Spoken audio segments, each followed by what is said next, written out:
Welcome to another edition of the Muscle and Strength Podcast, where we provide you with the tools you need to build the body you want. Learn how to achieve your physique and fitness goals with expert advice on training, nutrition, and supplementation from natural bodybuilders, trainers, and industry experts. And now, here's your host, Steve Shaw.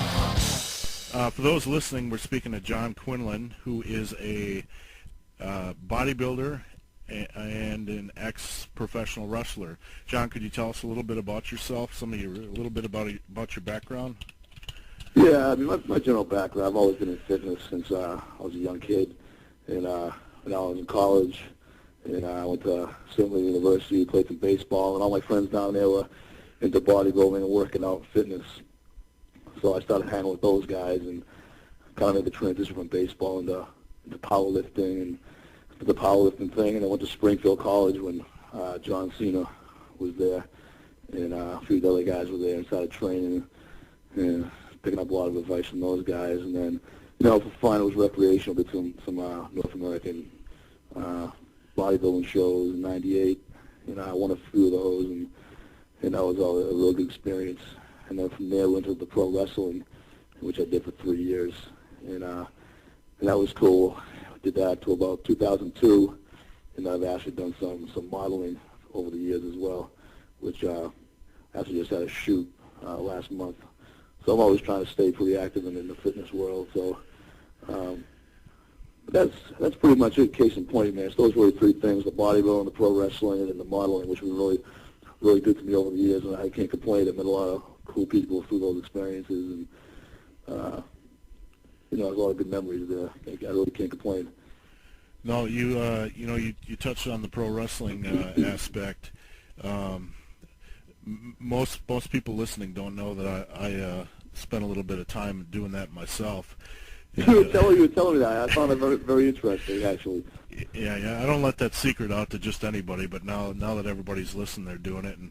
And one of the things that amazed me, John, just when you step in there, everybody talks about how much fun it looks, but they don't really realize how much of a pounding you take.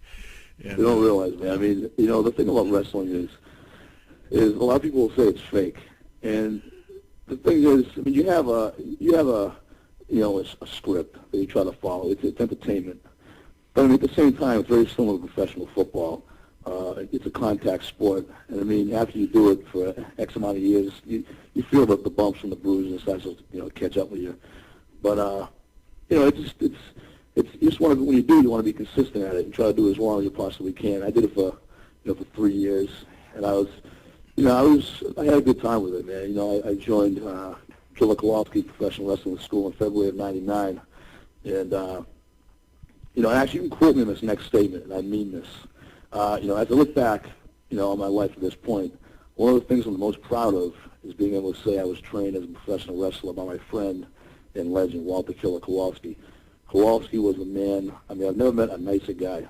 I'm just trying to think of things off the top of my head. That he used to have night blindness, and he actually couldn't see at night. So a lot of times he'd have guys driving the shows, and I had the honor to drive him to many shows at night. Him and his girlfriend Teresa, and many times he wasn't a technical guy, so he used to put CDs in his Explorer, and he used to have "Oh Danny Boy" in his radio, and it would play over and over and over again. So you go in and say, I went to Maine, driving, say, New Hampshire or Maine, and just nonstop, "Oh Danny Boy," over and over and over again for like 6 hours, man. It's like, you're killing me. I say, Walter, can I take this out and scream at me? And give me the claw hold right there in the car. And I'm like, okay, all right, you're still the man. We'll leave it in.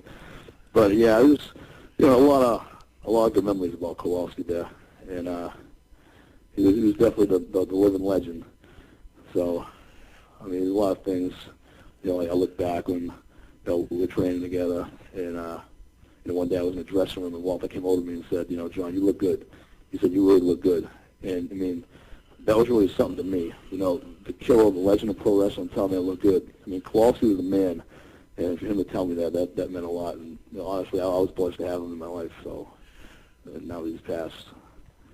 I imagine in the school you had quite a few guys that just had a hard time making it at all, that wanted to become a wrestler, but just didn't have Well, it. that's what. Yeah. Well, that's what it is. A lot of these guys, they watch TV, and back then in those days, we're talking like late '90s. You had WCW was huge, you had ECW. Some of the NWA were still going to WWF, now WWE, and a lot of these guys would come out of school and think that just overnight I'll just be the next Stone Cold or the guy who was on top of his game at the time, but. You don't realize all the bumps and the bruises and the pain and the working out and the dieting and the nutrition, the lifting that goes into it. And the guys they fall like flies, But I mean, it was, to me, it was an honor to be able to train with some of these guys when I was down there.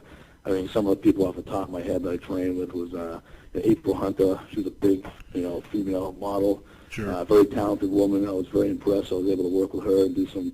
She was in a couple of videos I was privileged to be part of.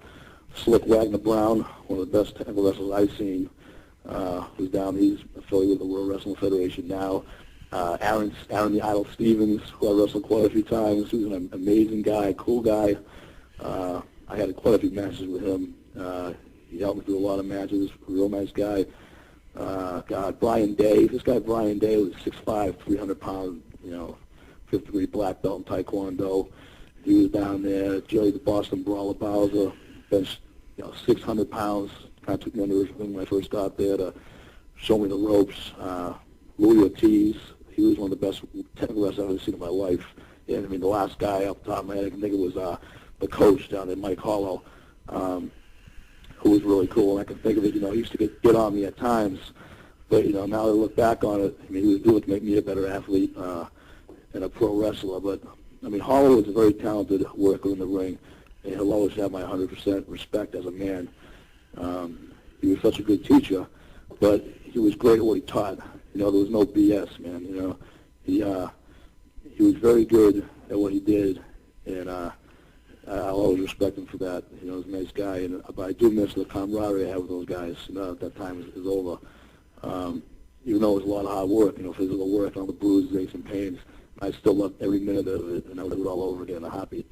Oh, absolutely. How did you train during that time as far as lifting?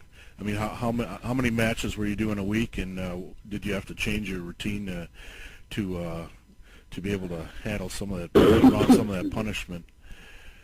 Yeah, it was tough, man. I mean, a lot of times you have a set workout routine always.